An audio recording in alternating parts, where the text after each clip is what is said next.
మన దేశంలో అత్యంత ప్రసిద్ధి చెందిన దేవాలయాల్లో కేరళలోని శబరిమల అయ్యప్ప దేవాలయం ఒకటి. ఈ పుణ్యక్షేత్రాన్ని ప్రతి సంవత్సరం లక్షలాది మంది భక్తులు దర్శించుకుంటారు. దక్షిణ భారతంలోని ఈ దేవాలయానికి చాలా ప్రాముఖ్యత ఉంది. ప్రతి సంవత్సరం నవంబర్ నుంచి జనవరి వరకు అనేక మంది భక్తులు అయ్యప్ప మాలను ధరించి 41 రోజుల పాటు దీక్షను చేసి అనంతరం శబరిమలలోని అయ్యప్ప స్వామివారిని దర్శించుకుంటారు. అయితే మకర సంక్రాంతి రోజున కనపడే మకర జ్యోతి దర్శనం కోసం మరింత మంది అయ్యప్ప భక్తులు బారులు తీరుతారు.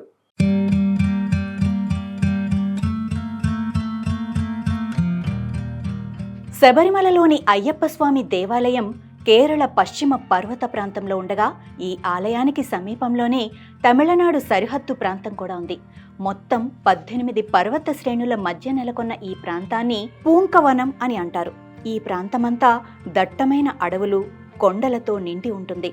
శబరిమలలో అయ్యప్ప స్వామి విగ్రహాన్ని పరశురామ మహర్షి ప్రతిష్ఠించినట్లు చెబుతారు. అయ్యప్ప స్వాముల దీక్షలు ప్రతి సంవత్సరం నవంబర్ నుండి జనవరి వరకు 3 నెలల పాటు సాగుతాయి. 41 రోజుల మండల దీక్షల్లో ముఖ్యమైనది మకర జ్యోతి దర్శనం. అయ్యప్ప స్వామి సన్నిధిలో ప్రతి సంవత్సరం మకర సంక్రాంతి నాడు ఓ దివ్య జ్యోతి ఆకాశంలో ప్రత్యక్షమై కొన్ని క్షణాల పాటు అందరికీ దర్శనమిస్తుంది. ఆ జ్యోతిని మకర జ్యోతి అంటారు. ఈ మకర జ్యోతి లక్షలాది మంది అయ్యప్ప భక్తులకు తన్మయత్వాన్ని పంచుతుంది. ఆ క్షణాన శబరిగిరులన్నీ అయ్యప్ప నామస్మరణతో మారుమోగుతాయి. శబరిమలలో అయ్యప్ప స్వామి ఆలయం ఎదురుగా కంకమల పర్వతాలలో మకర సంక్రాంతి నాడు సాయంత్రం చీకటి పడే వేళ మిణుకుమిణుకుమంటూ ఓ వెలుగు 3 సార్లు కనిపిస్తుంది. ఆ వెలుగునే మకర జ్యోతి అని పిలుస్తారు. ఆ పర్వతాలలో అయ్యప్ప స్వామికి దేవతలు, ఋషులు ఇచ్చే హారతులే ఈ మకర జ్యోతి అని ప్రచారంలో ఉంది. మకర జ్యోతి అనేది ఒక నక్షత్రం. ఇది జనవరి 14వ తేదీన ఆకాశంలో కనిపిస్తుంది. అయితే మకర విలక్కు అనేది ఒక వెలుగు. ఇది కంకమల పర్వతాలపైన కనిపిస్తుంది. చాలామంది మకర విలక్కును చూసి మకర జ్యోతి అనుకుంటూ ఉంటారని చెబుతారు. కానీ ఆ రెండు వేరువేరు కాగా, మకర జ్యోతి గురించి పురాణాల్లో ఎక్కడా ప్రస్తావన లేదని మరికొందరి వాదన. బౌద్ధమత గ్రంథాల్లో మాత్రం మకర జ్యోతి ప్రస్తావన గురించి పలు విషయాలు లభ్యమయ్యాయి. శబరిమల అంటే ఒకప్పటి బౌద్ధ ఆలయమని, అయ్యప్ప అవలోకేశ్వర్ అనే బౌద్ధ భిక్షువు అని ఆ గ్రంథంలో కొన్ని వివరాలు ఉన్నట్లు బౌద్ధులు చెప్తూ ఉంటారు. ఇప్పుడు కనిపించే మకర జ్యోతి పొన్నాంబల్ మేడు పర్వతంలో ఒకప్పుడు గిరిజనులు నివాసం ఉండేవారట.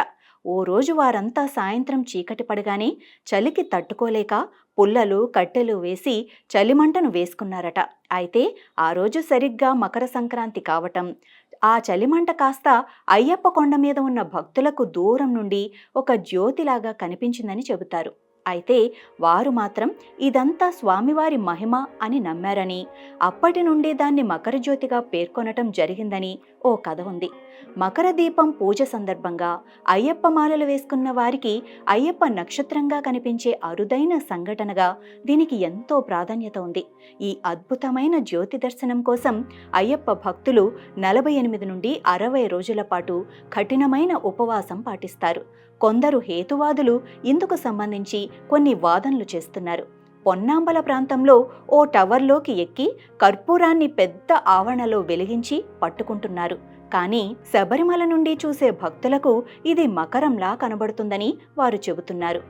ఏది ఏమైనా సంక్రాంతి రోజున మకర జ్యోతి దర్శనం కోసం అయ్యప్ప భక్తులే కాదు, దేశవ్యాప్తంగా కోట్ల మంది ఎదురు చూస్తారు.